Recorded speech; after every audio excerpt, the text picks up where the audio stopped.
Néanmoins, l'autre mission de la FAF, c'est aussi informer et soutenir la recherche et aussi la prise en charge vis-à-vis de nouveaux traitements.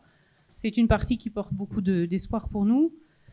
De fait, cette année, c'est la première fois où Myriam va nous présenter un tableau sur les essais en cours où il y a un médicament qui a atteint la colonne disponible aux patients, principalement aux États-Unis pour l'instant. Cependant, dans un premier temps, et parce que c'est un sujet que vous attendez tous, il y a Alexandra, Françoise et Frédérica qui vont nous parler du Skyclarys en France. On sait que s'il y a énormément de questions, qui, quoi, pourquoi, comment, c'est important d'écouter.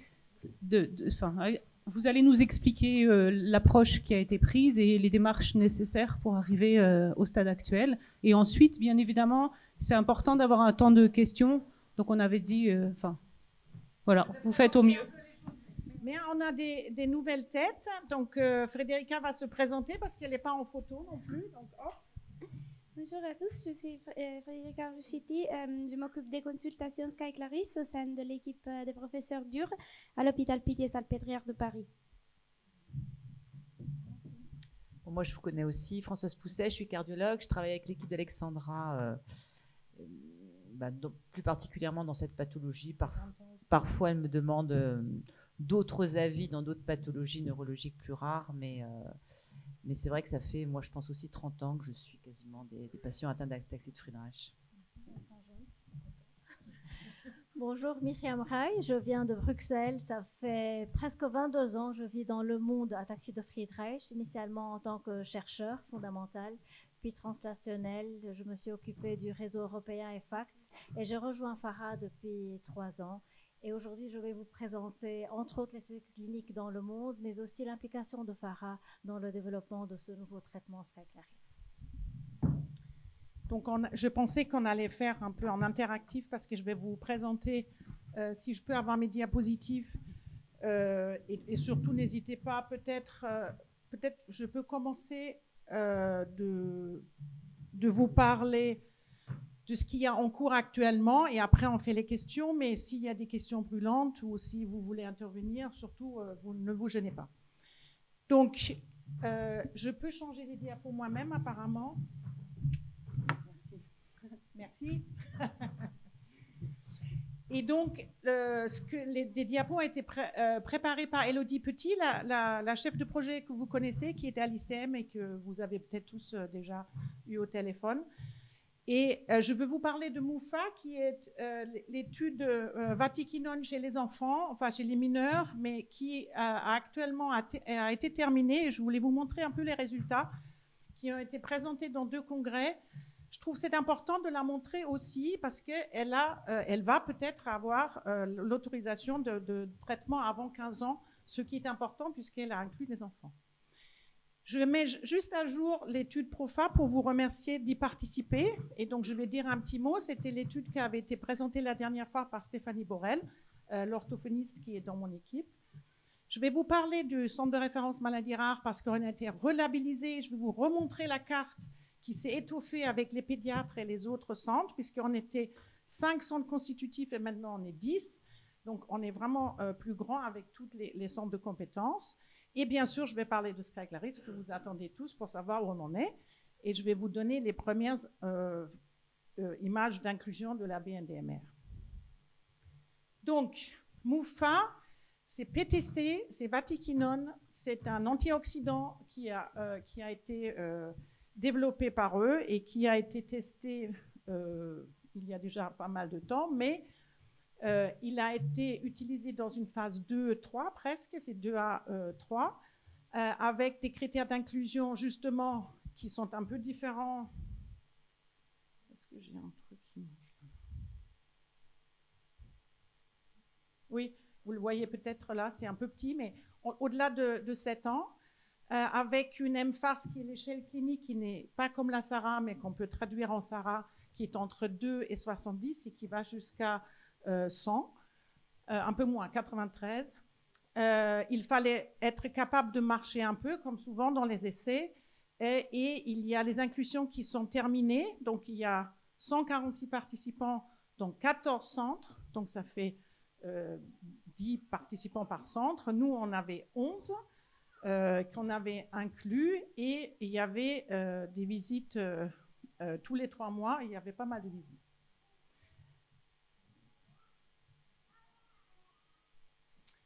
Les résultats préliminaires, moi je les trouve très intéressants parce que d'abord, ça a été très bien toléré. Il n'y avait pas eu d'effets secondaires, et j'ai dit ça pour le Sky Sclaris tout à l'heure, puisqu'on va en parler. Le score a été amélioré de la même façon que le traitement Sky Claris, à peu près sur 18 mois maintenant, surtout avec une amélioration de la sous-échelle de la mFARS, qui est la stabilité verticale, donc assis et debout, et aussi ce qu'ils appellent surtout l'échelle de fatigue, qui était bien améliorée. Là, du coup, c'était presque moins de 5 points sur l'échelle, ce qui était assez important. Donc, il y a un vrai effet sur la fatigue, en double aveugle, contrôlé, donc il n'y a pas d'effet placebo après 18 mois, qui se maintient. Donc c'est un bon médicament aussi à ajouter à ce qu'on veut avoir comme traitement. Donc ça, c'était les premières choses, et ces résultats sont présentés là. Ils étaient présentés à Orlando dans un congrès de muscles, donc ça s'appelle le Muscular Dystrophy Association, et ils vont être présentés à la Movement Disorder Society à Philadelphie aussi. Donc ça, je pense que c'est important, il faut bien le garder en tête. Deuxième, c'est comme ça, c'est mieux. Deuxième traitement qui fait une amélioration modeste, mais certaine. Là, actuellement, le double aveugle est terminé, il y a la phase ouverte, donc tous les gens ont le traitement, il n'y a plus de placebo. Et ça a commencé, selon l'inclusion des personnes, fin 2023. Il y a 5 participants qui ont continué. Il y en a certains qui sont sortis pour prendre le Sky Sclaris, parce qu'ils n'avaient pas encore les résultats quand ils ont switché. Est-ce qu'il y a là-dessus des questions pour Vatiquinone? À la fin? Non? Micro? C'est ouvert là maintenant, donc les gens qui sont dedans, ils vont continuer en ouvert, et on va le faire comme ça a été dans Sky Claris pendant 1 an. Ça, je ne sais pas ce que fait PTC. Ça, je ne sais pas ce que fait PTC. Sur le marché, ou ça, vous savez pas? Probablement, mais ça, moi, je ne suis pas au courant de la démarche de PTC. Ils ne le disent pas forcément. Ou un accès précoce, c'est ce genre de démarche qu'ils peuvent avoir aussi? L'accès précoce, c'est une chance qu'on a en France. Ce qu'ils vont faire aux États-Unis PTC, je ne sais pas. Oui, ok. Ils ne l'ont pas encore explicité. Ils ne m'ont pas parlé, et la HAS ne m'a pas contacté, donc je ne sais pas. Mais tu peux peut-être... Oui. Oui. En fait, donc PTC, suite aux résultats positifs, surtout sur la stabilité verticale, qui est un grand bénéfice, surtout chez les enfants en développement, ont recontacté les agences régulatrices, aussi bien la FDA aux États-Unis que l'EMA en Europe, et sont en train effectivement d'essayer de maximiser les chances en collectant les résultats de cette participation ouverte pendant 1 an, comme a expliqué Alexandra, dans l'espoir de capter plus de mesures et pouvoir comparer à une étude de propensité, comme on a fait dans Sky Claris. Ça veut dire comparer à des sujets comparables dans l'histoire naturelle. Et donc espérer avoir, pas vraiment un accès précoce, Véronique, mais une autorisation provisoire sur le marché. Ça sera sans doute un peu plus facile aux États-Unis qu'en Europe, l'EMA étant plus strict sur certaines règles, mais PTC est assez engagé en discussion pour essayer d'évoluer avec ce projet. Mais la participation pendant cette année pour collecter des mesures supplémentaires est très cruciale. Sans ces valeurs, on ne pourra pas évaluer le bénéfice. Et l'accès précoce n'existe que chez nous, donc il faut déjà savoir si ça peut marcher ou pas. Tu veux dire quelque chose sur le cœur dans cette étude? En fait, il y avait un suivi cardiologique très important, avec des échographies et électrocardiogrammes, et il n'y a eu aucun problème. Autant avec d'autres médicaments récents, on a eu des soucis, autant là, vraiment, il y a une inocuité cardiaque. Tous les participants, au moins chez nous, personne n'avait de cardiopathie, enfin de cardiopathie clinique. Donc, je pense que sur le plan cardio, il n'y a pas beaucoup d'effets, au moins sur 1 an. Donc, on attend l'accès à ce médicament en plus de ceux des personnes qui sont dans l'étude. Je pense que ça sera très bien. Je passe à l'étude PROFA. Ça, c'est pas un médicament, mais c'est l'évaluation des personnes qui sont atteintes d'ataxie de Friedreich, qui sont peut-être aussi ici, à l'aide d'une application pour savoir comment l'évaluation répétée plusieurs fois par mois peut permettre de voir les fluctuations et la vie réelle de la maladie et éventuellement évaluer effectivement aussi le coût social et économique de la maladie avec nos collègues canadiens et allemands. Il y a des patients qui ont été inclus. Vous voyez, je vous montre cette courbe parce qu'elle va être intéressante aussi par rapport au traitement Skyclarys tout à l'heure. Pour les inclusions, vous voyez la courbe orange qui veut dire c'est ça qu'on devrait faire jusqu'en août de cette année et ce que la vie réelle a fait pour inclure les gens, ça c'est en bleu ici. Nous, à l'ICM, on est plutôt pas mal puisque vous avez suivi et vous avez fait et vous avez pris l'application et vous êtes rentrés à la maison avec et on a la moitié des personnes qui font ça. Je vous rappelle qu'il y a des choses répétées qu'il faut faire sur cette application-là pendant pas mal de temps. Il y a le SARA Home, c'est-à-dire qu'une échelle qui peut être faite par les patients eux-mêmes, c'est-à-dire s'évaluer son atteinte neurologique avec une échelle. Et ça, c'est fait, alors si j'arrive à... Merci. Par exemple, il faut installer la caméra et la personne va marcher sur la lignée qu'il a installée. Donc, il faut un couloir, il faut avoir la possibilité d'installer la caméra. Il faut marcher sur une ligne, comme vous connaissez ce qu'on fait en neurologie quand vous venez. Et on va faire une partie du SARA. Si je peux avoir le film en bas. Merci. C'est-à-dire contre le mur et s'asseoir sur une chaise et faire le test qu'on fait sur le doigt du neurologue habituellement. Et comme ça, ces vidéos vont être recotées par nous pour avoir une SARA faite à la maison à plusieurs reprises pour voir comment elle fluctue dans la journée. Parce que si on fait un essai thérapeutique et on compte sur cette échelle-là de nous dire si le médicament améliore ou pas, il faut qu'on voit comment ça fluctue, est-ce que c'est stable dans le temps et tout ça.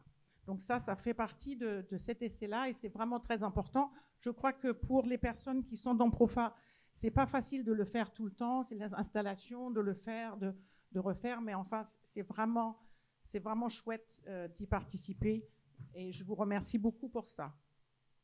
Il y a aussi la main et la parole qui est enregistrée. Donc, pareil, il va y avoir des analyses sur la voix et l'agilité de la main, un peu comme ce qu'on voit dans l'échelle SARA. Donc, les participants sont âgés plus que 12 ans. Ils sont en SARA parce qu'il faut marcher chez soi, donc à moins de 30. Ils doivent être à l'aise avec des outils informatiques. Mais bon, les jeunes le sont tous. Mais il faut avoir une bonne connexion Wi-Fi. On rigole, mais c'est vraiment important parce qu'autrement, ça coupe tout le temps. Il faut refaire les choses. Vraiment, c'était compliqué. Et c'est Mariana chez nous qui attend votre appel si vous voulez participer. Donc ça, c'est sur PROFA. Est-ce que vous avez des questions là-dessus? Peut-être? Non. Très bien.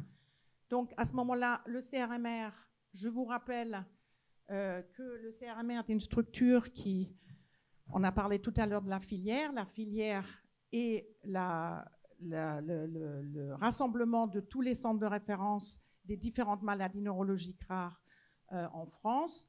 Le centre de référence maladies rares que je coordonne fait ou inclut les ataxies cérébelleuses, les mouvements anormaux et les dystonies, la neuroprotection, les calcifications intracérébrales, des neuropathies optiques, des paraparésies spastiques, des maladies neurométaboliques qui peuvent souvent se manifester aussi avec des ataxies, et la médecine génomique, puisqu'on fait beaucoup d'analyses génétiques en même temps.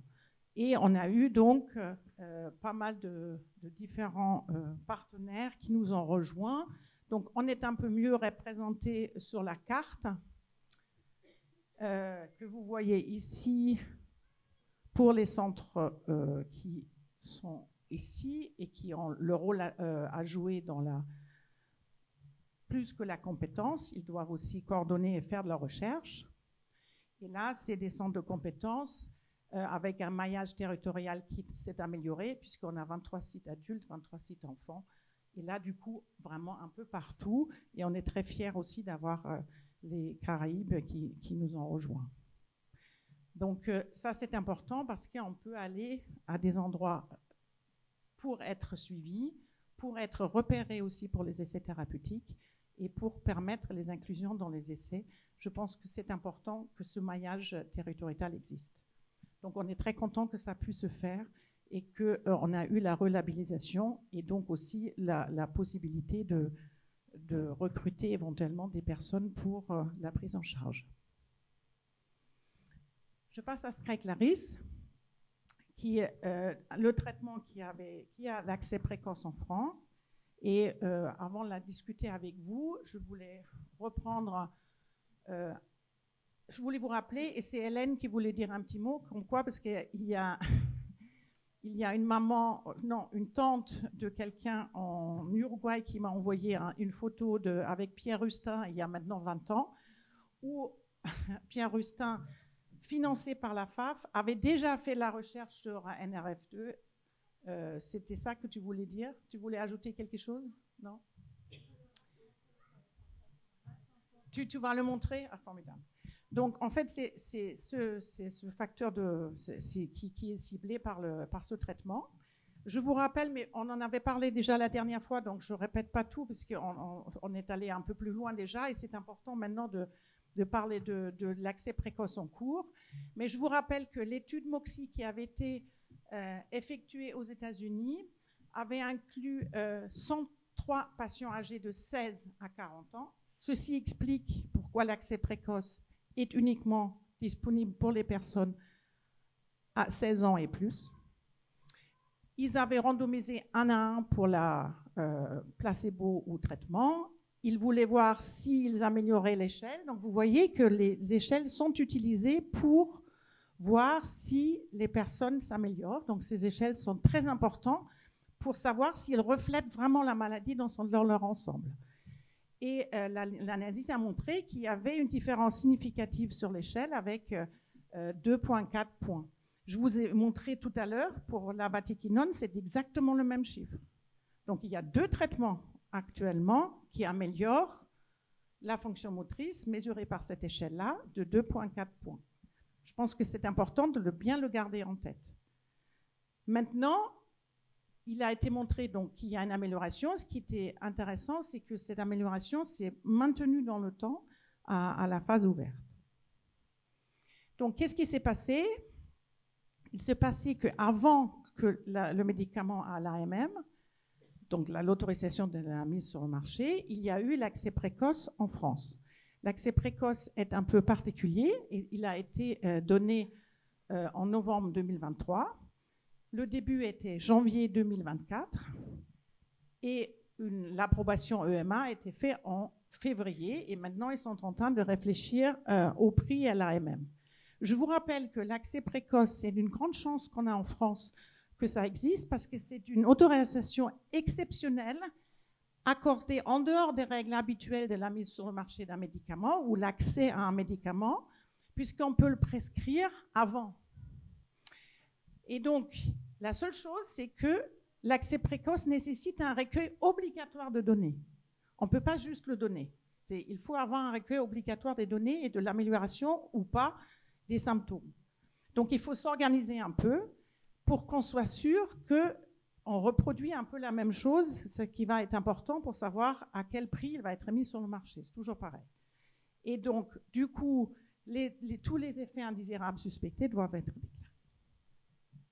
Donc ça, je vous le rappelle juste parce que c'est une question qui revient souvent, non? Donc les critères d'éligibilité pour la prescription d'adélivrance étaient âgé plus de 16 ans, d'avoir les critères de non-éligibilité pour ce traitement était juste avoir une allergie à l'actif de l'OMA. Et puis, les conditions de prescription, déterminées pas par nous, mais par la HAS, c'était une prescription hospitalière et par les filières Brain Team. Et nous, on a inclus la filière Filnemus, qui est la filière de muscles, parce qu'il y a pas mal de personnes qui sont suivies aussi dans cette filière et pas forcément dans la filière Brain Team. Donc, pas neurologique, mais plus la filière muscles.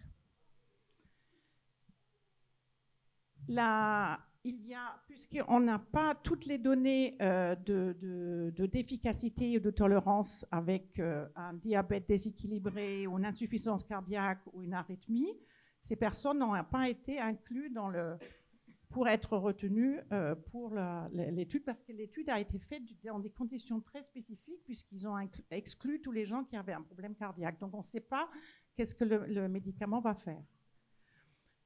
Et nous, on avait, dans le cadre du CRMR, des prescriptions des deux filières, on avait discuté de se dire qu'on va faire comme dans l'essai qui a été fait avant, c'est-à-dire on va inclure des gens qui peuvent marcher, où on sait que l'évaluation par les échelles va être plus facile pour pas avoir un mauvais signal en montrant que si tout le monde est inclus, que c'est des gens où on verra peut-être pas une amélioration qui est certes discrète, et donc il faut pouvoir la voir, la documenter, et on avait peur de ne pas pouvoir la voir avec des personnes plus atteintes. On a un tout petit peu changé là, parce que ça fait déjà 6 mois qu'on est parti là-dessus, mais je vais vous dire qu'est-ce qu'on a décidé la semaine dernière. Donc, les contre-indications qui existent dans le résumé, dans le RCP, c'était surtout, comme vous voyez ici, une insuffisance hépatique sévère, parce que vous allez voir tout de suite, il y aura des problèmes des transaminases, et une insuffisance cardiaque.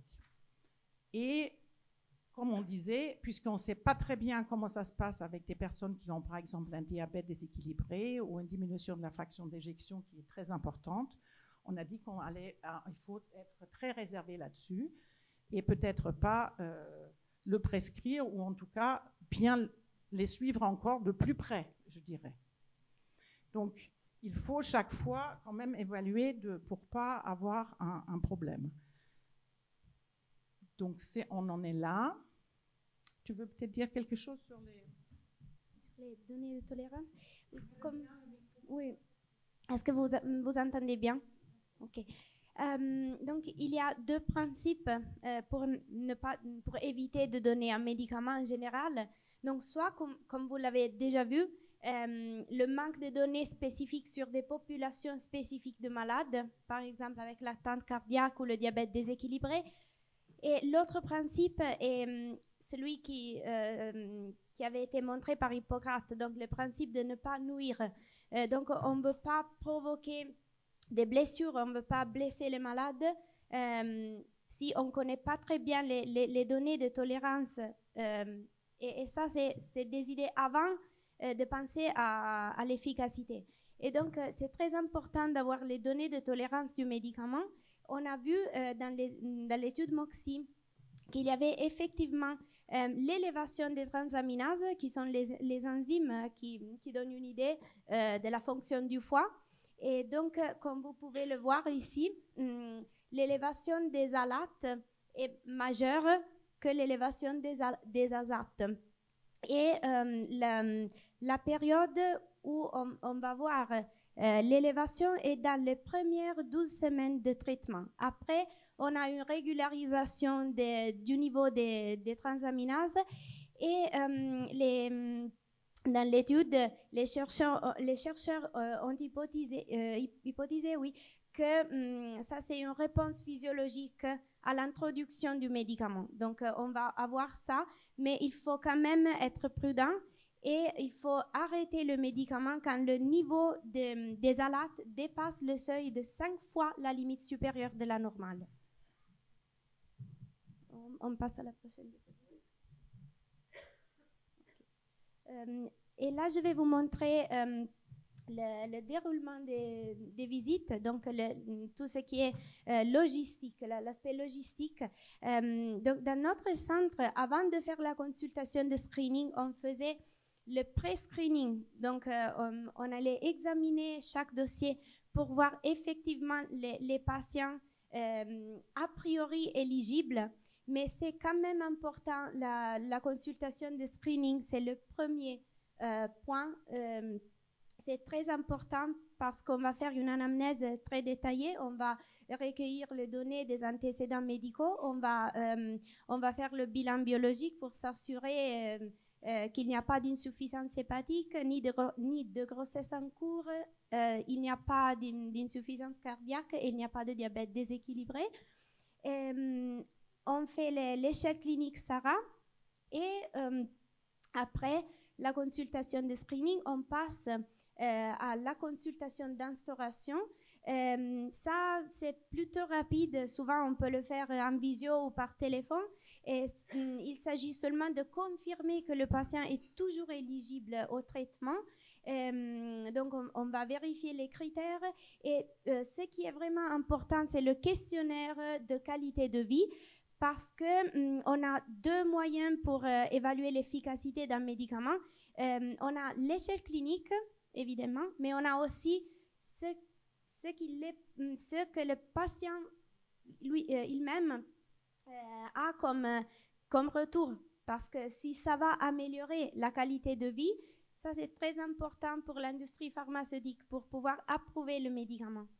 Et après, on va donner, pendant la consultation d'instauration, on va donner l'ordonnance pour aller chercher le médicament. Et c'est toujours à la pharmacie hospitalière. Après, il y a deux bilans sanguins qu'on fait avant la première consultation de suivi. Donc, le premier bilan sera un mois après l'instauration du traitement. Après, on aura un autre 2 mois après. Et à 3 mois après l'instauration du traitement, on va faire la première consultation de suivi. On va refaire l'échelle clinique. On va prendre en considération les données du bilan biologique et on refait le questionnaire de qualité de vie. Bien sûr, la consultation de suivi suivante sera 6 mois après l'introduction de la thérapie. Mais bien sûr, après l'instauration, si le patient note qu'il y a remarque des effets indésirables, il peut toujours nous écrire et nous contacter parce que comme il s'agit d'un accès précoce, il faut vraiment être sûr de signaler n'importe quel effet indésirable, même si c'est très fréquent, si c'est de la fatigue, de la nausée ou de la céphalée. Donc, c'est très important de faire la revue des événements indésirables et de les signaler au laboratoire. Et là, c'est pour vous montrer, donc, ce qui était important aussi, c'est qu'on a utilisé la Banque nationale des maladies rares pour mettre les données. Donc, ce n'est pas que dans les dossiers, après dans un fichier Excel, mais c'est dans une vraie base de données qui est attachée à cet accès précoce. Donc, c'était une des conditions. Donc, il faut que le médecin qui voit le patient a accès à cette base de données, autrement, il ne peut pas l'inclure. Et vous voyez ici, on est assez fiers sur 3 mois qui s'est passé. Ici, c'est janvier. Ici, c'est mars. Merci avec le gros, ouais. Et ici, c'est mars. Et vous voyez le nombre de patients inclus jusque-là, 140 patients. C'est bien plus raide, c'est ce que vous avez vu par exemple pour PROFA ou pour les autres études. Ça allait très vite. Et ça, c'est la courbe des fiches d'instauration, c'est-à-dire elle est pratiquement en parallèle pour le nombre de médicaments qui ont été délivrés. Donc, on en est là. On a décidé, puisque maintenant, on a 140 patients qui ont été inclus avec les conditions qu'on avait déterminées, que maintenant, on ouvre à tous les patients, comme ça a été prévu 6 mois après, pour avoir l'ensemble de la population avec une ataxie Friedreich qui souhaite avoir ce traitement et qui n'a pas de contre-indication sévère ou avec. Alors, on a discuté avec Farah récemment pour avoir leur retour. Ils sont venus nous visiter, nous rendre visite à l'ICM, ce qui est à l'Institut du cerveau, ce qui était très bien, parce que comme ça, ils nous ont parlé un peu de leurs problèmes Tu veux dire un petit mot peut-être sur ce qu'elle nous a dit, Jane Farmer, ou tu veux que je le répète?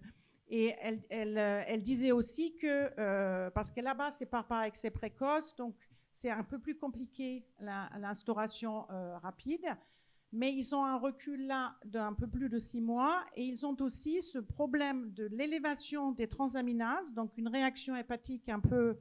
Et du coup, on a échangé avec David Lynch hier encore, qui disait qu'il faut vraiment l'instaurer plus doucement. Donc, il ne faut pas prendre tous les 3 comprimés en même temps, et il faut juste se prendre un peu plus de temps. Mais c'est vrai qu'on ne le savait pas avant, parce que ça a été écrit nulle part. Donc maintenant, je crois qu'on va le faire comme ça, parce qu'on a cette réaction des transaminases assez fréquemment, et de l'arrêter, de reprendre, et tout ça, c'est un peu compliqué. Je vous dis ça. Alexandra. David Lynch, si vous pouvez resituer David Lynch. David Lynch a fait l'essai MOXIe. C'est un neurologue, c'est ça? Neuropédiatre? Non, c'est un neurologue. D'accord. Oh, oui, il est peut-être... il voit les enfants, ouais. Oui, il voit plus des enfants que des adultes. Il a raison, Véro. Je vous dis ça aussi parce qu'on l'a fait avec des moyens constants. C'est-à-dire, Federica, qui était l'interne, elle a switché sur la consultation uniquement à Taxi de Friedreich. Elle devrait apprendre autre chose, mais c'était le moment pour le faire, pour qu'on puisse absorber les demandes et de le faire dans les temps. Mais voilà, c'est juste pour dire que je ne sais pas comment Alexandra, on va faire pour les 6 mois et tout ça après.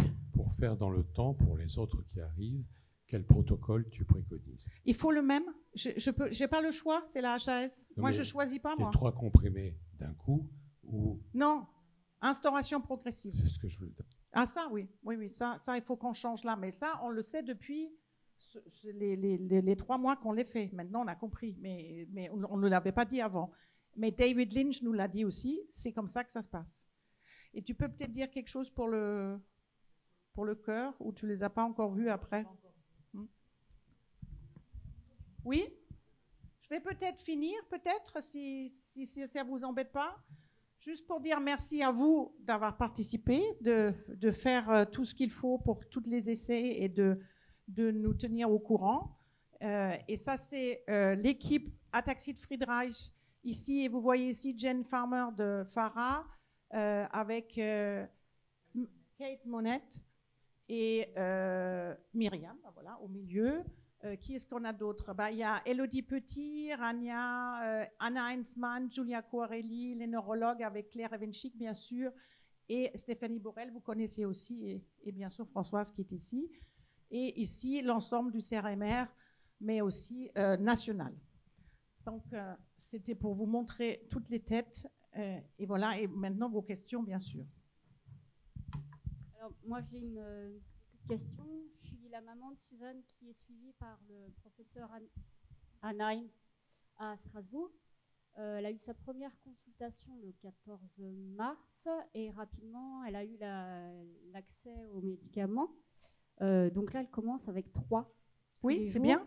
Alors, comment on procède? Ça veut dire qu'on attend en fait la visite des 3 mois, ou d'emblée, il faut quand même prendre contact avec le professeur Anheim quand même pour avoir son avis, ou on décide, nous, de réduire en fonction de ce que non, vous mais nous elle a déjà pris. Oui, elle a commencé. Voilà, très bien. Il faut maintenant suivre son bilan hépatique. D'accord. Donc, on reste à 3 tous les jours jusqu'à la visite elle a des ses 3 prises mois. de sang. Elle a ses prises de sang, on va voir. D'accord. Voilà. Ok, merci.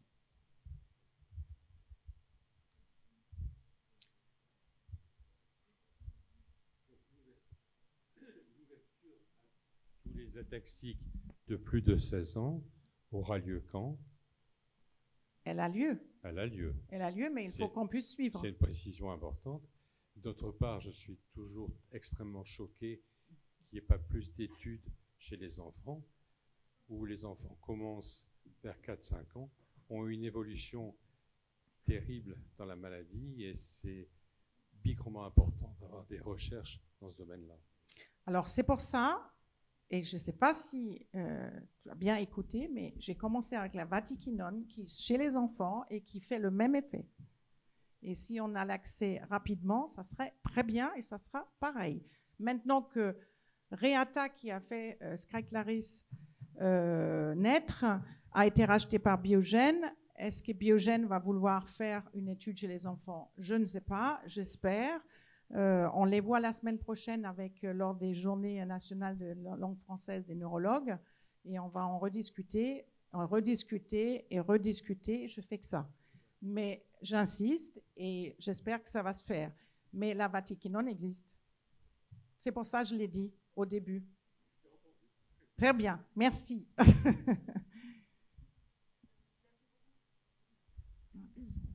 Bonjour. Est-ce que, Oui. au niveau des transaminases, si ça augmente, enfin là en l'occurrence ça a augmenté, c'est censé baisser au bout de 3 mois, non? Et c'est quoi les effets, enfin pendant 3 mois, c'est quoi les, est-ce que ça peut quand même suffire à abîmer au long terme le corps ou pas? Non? D'accord. Bah, c'est tout. Merci. Non. Donc, l'élévation isolée des transaminases ne veut pas dire qu'il y a l'insuffisance hépatique. Parce que pour avoir l'insuffisance hépatique, il faut avoir plusieurs critères. On va doser plusieurs biomarqueurs et pas seulement les transaminases. Les transaminases font partie des enzymes qui sont dans le foie. Et si c'est quelque chose d'isolé, ça ne veut pas du tout dire qu'on a provoqué l'insuffisance hépatique. C'est juste qu'on veut être un petit peu prudent parce qu'il s'agit d'un médicament qu'on ne connaît pas du tout ou pas très bien. Et donc, si l'élévation est très élevée... Je peux ajouter ? Non, sur le plan cardiaque, je pense que les effets secondaires, on les verra avec la prescription. Comme en plus, ça fait quand même pas énormément de prescriptions. Les États-Unis sont en avance. Là, on leur a demandé, ils n'ont pas de problème cardiologique. Après, moi, je pense que sur les hépatites, tout dépend de l'élévation des transaminases en médecine, c'est ça. 3 fois la normale, ça peut aller. Si on est à 100 fois la normale, de toute façon, il faut arrêter, quoi qu'on prenne. Donc, quoi qu'on prenne.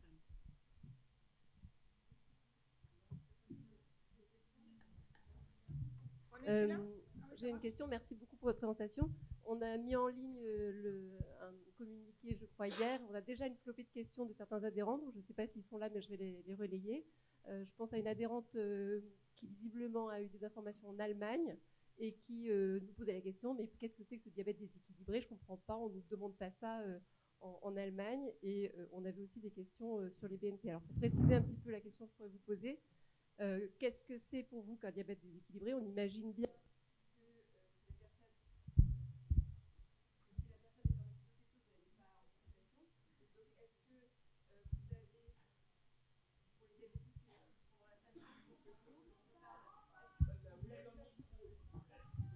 Est-ce que vous avez des critères stricts ou pas d'hémoglobine glyquée? Pour ceux qui sont diabétiques, ils savent ce que c'est, ils doivent le faire régulièrement.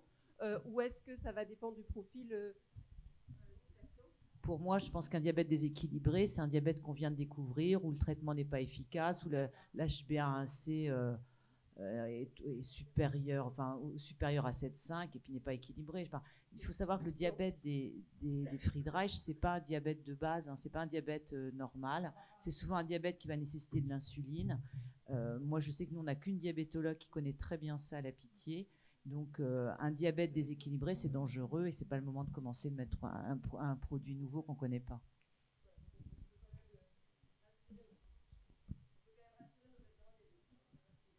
Non, le diabète fait partie de la maladie comme l'atteinte cardiaque, mais tout dépend dans quelle est la gravité actuelle et la découverte du diabète. C'est pour ça qu'on a mis déséquilibré, parce que si on avait juste mis diabète, ça voudrait dire que pas d'ataxie de Friedreich finalement. Mais si, mais déséquilibré.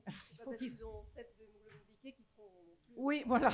Et l'autre question, c'était sur les BNP, parce qu'on a aussi ces questions-là. J'ai un BNP à temps, qu'est-ce qui va se passer? Visiblement, de ce qu'on a pu lire dans la RCP, mais ça n'avait pas été publié, il y a eu 14% d'augmentation des BNP plus de 100. Alors, les BNP, c'est cardiaque, je vous précise. 4% plus de 200, c'était ce qui était écrit dans la RCP. Moi, j'en sais pas plus parce que je ne sais que Alors lire. déjà, il y a du BNP, du NT pro-BNP. Ouais. Donc la normale du BNP, c'est inférieur à 100, même inférieur à 25, la normale. Et la normale du NT pro-BNP, c'est inférieur à 100. Donc à partir du moment où on a un NT pro-BNP ou BNP augmenté, ça veut dire qu'on a des pressions dans le cœur qui sont plus élevées que la normale, même si on n'a pas d'insuffisance cardiaque. Donc dans le Friedreich, nous systématiquement on regarde, c'est vrai qu'il y a des gens qui ont encore des fonctions normales et qui ont quand même des BNP qui commencent à augmenter. Donc c'est quand même, si on a un BNP augmenté, il faut quand même voir un cardiologue pour voir ce qui se passe. Je pense que c'est peut-être pas déséquilibré, mais c'est quand même pas franchement normal.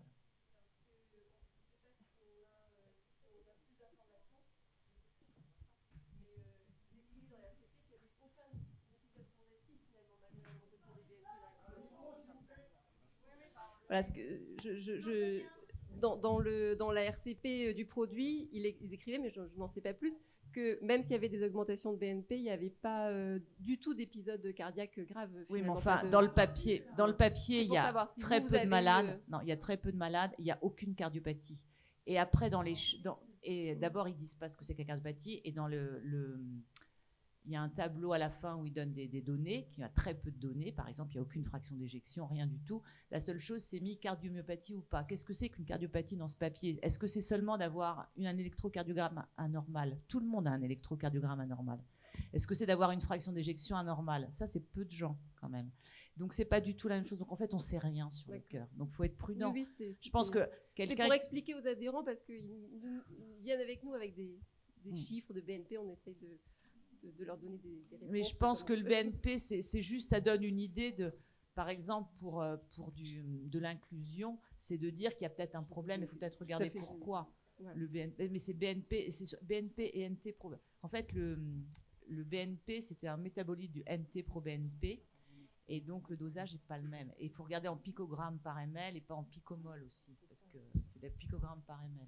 Alors, est-ce que je peux... Oui, je vous remercie. J'avais une question.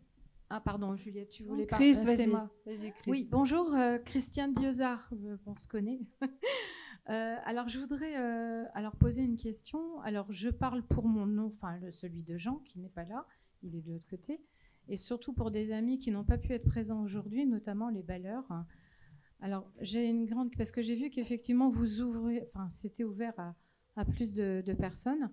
Pour les personnes qui ont été rejetées lors de leur entretien avec leur neurologue, pour une question d'échelle. Comment? C'était pas. J'aime pas trop le terme parce que c'est temporisé. On a dit qu'on voulait avoir des données sur les premiers 6 mois et après on allait revoir la personne rejetée. Non. Enfin, nous, on va les rappeler. C'est peut-être pas le bon terme. On va les rappeler. C'est temporisé. On va les rappeler. C'était toujours prévu que tout le monde allait être inclus. C'est juste, on pensait. Et c'était la demande des neurologues dans la filière d'être capable de voir une amélioration sur les échelles qu'on utilise. Alors, je suis d'accord, Alexandra. Non, voilà, non, mais je le dis juste. Donc, on a décidé ça. Après, je me suis rendu compte que c'était peut-être pas une bonne idée parce que pour inclure quelqu'un, le neurologue va peut-être sous-estimer l'échelle et ça va être encore pire parce qu'à ce moment-là, un vrai examen à 3 mois, à 6 mois après, et ça va être pire parce que ça va être la vraie valeur. Donc, on aura l'impression que le médicament a aggravé la personne. Donc, c'est encore pire. Donc, c'est pour ça qu'il faut ouvrir. Alors oui, je suis d'accord, hein, Alexandra, mais mon sujet, c'était pas ça. Alors, je suis d'accord avec ce que vous dites. Le souci, c'est donc la manière dont les gens l'ont vécu. C'est ça qui est important d'entendre. Alors, je comprends ce que vous voulez dire, bien évidemment, mais ce qu'il faut savoir que ces personnes qui ont été en consultation, et vous le savez, avec un espoir immense, les personnes donc, ont eu au premier entretien, comme vous dites, un refus.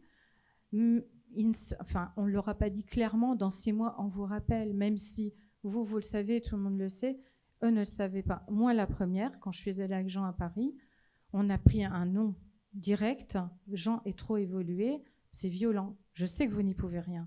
C'est violent. Maintenant que c'est ouvert, ma question qui est actuelle, ce qui arrive aussi à Nathalie Baller, c'est qu'est-ce qu'elle doit faire? Recontacter le même neurologue? Est-ce qu'il va la recontacter? Parce qu'apparemment, c'était un refus niet. Donc voilà, c'était ma question. Voilà. Alors Jean, on va faire ce qu'il faut pour qu'il soit réinclus dans tout ça. Mais c'était surtout pour tous les adhérents qui ne sont pas là et qui ont cette question-là. Qu'est-ce qu'ils doivent faire? Est-ce que c'est eux qui appellent? Est-ce qu'on va les rappeler? Qu'est-ce qui se passe? Merci. Bien sûr. Non, je pense que ça a été difficile d'être recalé en disant non, on a décidé de faire autrement. C'est sûr que c'est difficile. Et après, il y a aussi il y a des personnes les neurologues dans les centres qui ont des moyens plus ou moins. C'est pas tout à fait pareil. Et donc, je ne sais pas si eux, ils vont les rappeler. Nous, on va les rappeler. Ça, c'est sûr. Ça va se faire comme prévu.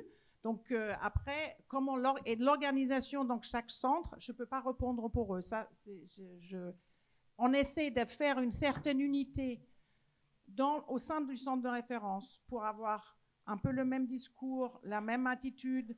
Et on essaie de faire, et on a même essayé de embarquer avec nous Philnemus pour qu'ils prescrivent aussi, surtout qu'ils mettent des données. Parce que, comme je vous ai dit, l'accès précoce, les données sont obligatoires. Autrement, on n'aura plus d'accès précoce.